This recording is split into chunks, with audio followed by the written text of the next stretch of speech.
Hello and welcome back to Playing Catch Up, where myself, Tamara Brown, and Kylie Wang get you all caught up on everything involving South Florida sports. We're going to get started with the Miami Dolphins, who have a win for the second straight week in a row. And, Kylie, the thing I liked about what we have seen the past 2 weeks is the Dolphins' offense has been amazing. The Fitz magic. There's so much to say about it. Kylie, what do you have to add? I'm feeling magic in the air tonight, Tamara. The Dolphins shut out the Jets 24-0 on Sunday. This is their first shutout since 2014. We're talking about Fitzpatrick. He had a couple of rough moments later on in that game, but he had 3 touchdown passes to 3 different receivers, including 2 tight ends, which, I don't know about you, but I can't even remember the last time the Dolphins had an active receiving core of tight ends. Myles Gaskin, 18 carries for 91 yards. Who is Le'Veon Bell? I've never heard of him. Xavier Howard with his 4th interception in just as many games. The defense coming up with 3 sacks, 2 from Emmanuel Ogbah, 1 from Christian Wilkins. And then you had Tua on the field for the first time. What did you see? Wild. I love him. I just loved that, that clip of Fitzpatrick, on the sideline, pumping everybody up when Tua went in. It was just, gave me chills because it's just so great to see, the relationship that they have.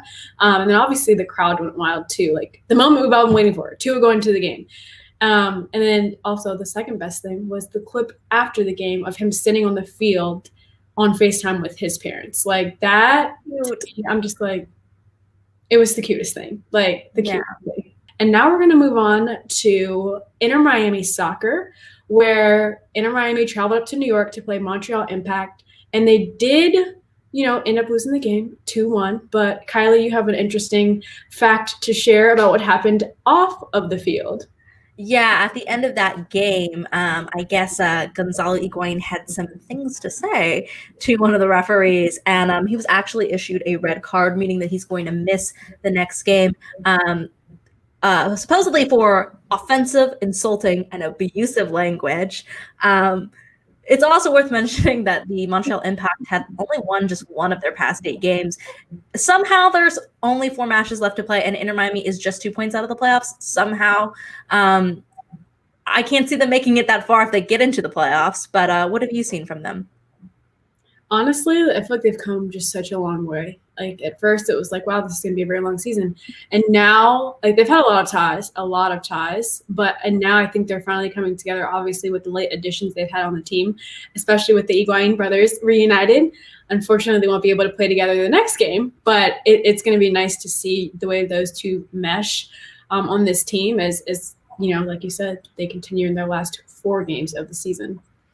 Now let's get moving on to our other Miami football team, the Miami Hurricanes. Kylie, the Miami Hurricanes were able to bounce back from that loss at Clemson against the number 1 team in the country. And they came back to beat Pitt, who was without their starting quarterback, who is nursing an ankle injury right now. So they had a freshman quarterback playing, and they were able to, make them only get a lot of field goals for the most part.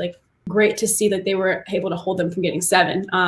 And obviously, again, special teams just showing up and showing out per usual. Yeah, actually, I think the Canes had 2 ACC players of the week on special teams and defense as well. Now ranked number 11 in the AP poll. They won that game 31-19 over Pittsburgh. But it's worth mentioning that Pitt ranked 4th nationally in total defense, 2nd in rushing defense, 2nd in sacks, 3rd in tackles for loss. This is a really, really good defense. And the Canes, meanwhile, on defense, managed to hold that offense to only 22 rushing yards. And they came up with 3 sacks, 9 tackles for loss, and even a fumble recovery that Will Mallory got that led to a touchdown. Quincy Roche had 7 tackles, including 4 for losses, a quarterback hurry, and a strip sack with the recovery, which takes a tremendous awareness.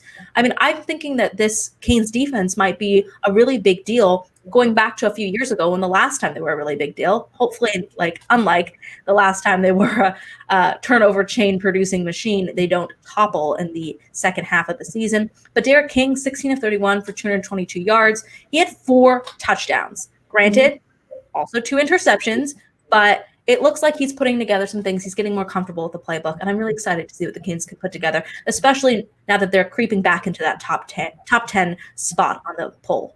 Yeah, and I think, people look at the score and they're like, oh my God, what happened there? And I think you just pointed out all the great things that people didn't see that didn't actually watch the game. So the score, obviously, closer than, many would have liked. But at the end of the day, like, they were super productive on offense and defense. And Pitt's defense, as you mentioned, is a force to be reckoned with. So I think, especially the past couple of years, they played Clemson, the number one team in the country, pretty tight, and they actually beat them. We're the only team to beat them a couple of years back. So it's just like, I think that teams need to respect Pitt and what they're able to bring to the table with their starting quarterback in or not. Like, they're a great team. And obviously, every week in the ACC is going to be a dogfight. So happy to see that the Hurricanes were able to pull out the W there. They have another home game again this weekend against the University of Virginia. So excited to once again be back in primetime under the lights.